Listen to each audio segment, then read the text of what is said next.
A second pro-Palestinian activist from Columbia University is in federal immigration custody. Immigration officials detained Mohsen Mahdawi yesterday at what was supposed to be his citizenship interview in Vermont.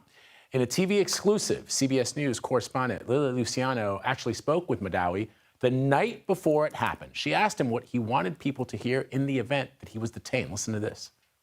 I want people to know that the work and the activism that we have done was centered in the energy of love. I want people to know that my compassion extended beyond the Palestinian people. My compassion is also for the Jewish people and for the Israelis as well. The accusation that the Palestinian cause and the pro-Palestine movement at Columbia was anti-Semitic is a false accusation. All right, Lilia is joining me here in Studio 55 to talk more about her exclusive reporting. Well, Lilia, first of all, remarkable circumstances that you actually were able to speak to him. You didn't know that he was going to be detained. Just 24 hours later, he was. Well, he was a protester. He gave a 60 Minutes interview in late 2023, which kind of, in a way, was used to target him and accuse him of being anti-Semitic. He said everything had been taken out of context. There's these groups online that have been assembling lists and giving them to the government. And one of those groups, Beitar, told us, CBS News, in an email that he was next. And as you said, he is a permanent legal resident of the United States for more than 5 years. When Mahmoud Khalil was detained, arrested, he feared for his safety. He had also been enduring threats online and in person, so he went into hiding to figure out his next steps. I asked him, would you like to do an interview in the event that you're detained? And he said, well, there is a date coming up.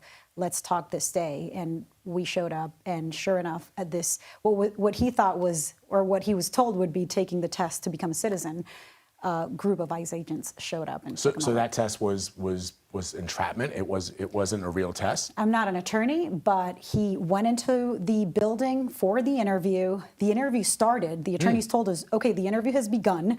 We noticed that there were people outside, that there were friends of his who were there standing by, but there were also very clearly, I noticed at least a couple of agents, and there were some cars roaming. And suddenly we got a text minutes after the interview began from his attorney saying he's in handcuffs. Wow. And he was taken out by Homeland Security investigation agents and just a whole group of agents who were masked, who showed up, arrested him. And you've probably seen the videos that his friend Christopher took. We unfortunately were on the other door by the time we came in. Yeah, this is the video you're talking about. That's the video we're talking about.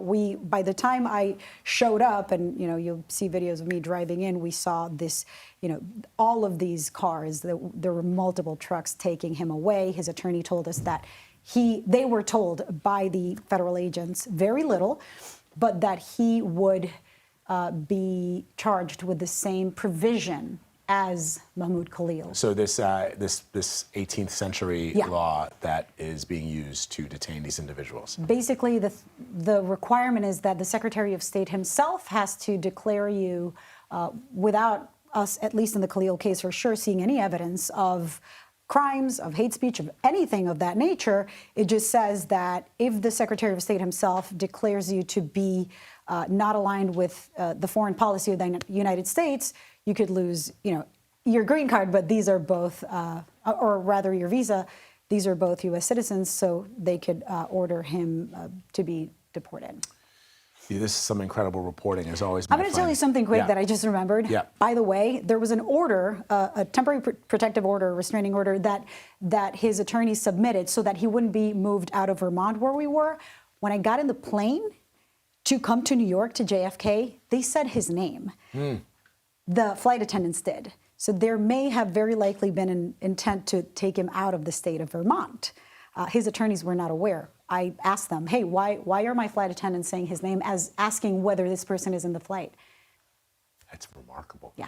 Well, you're going to have a lot more tonight on the CBS Evening News. We'll look forward to your reporting. Thanks, Lilia. Thank you, Brian. Appreciate it, as always.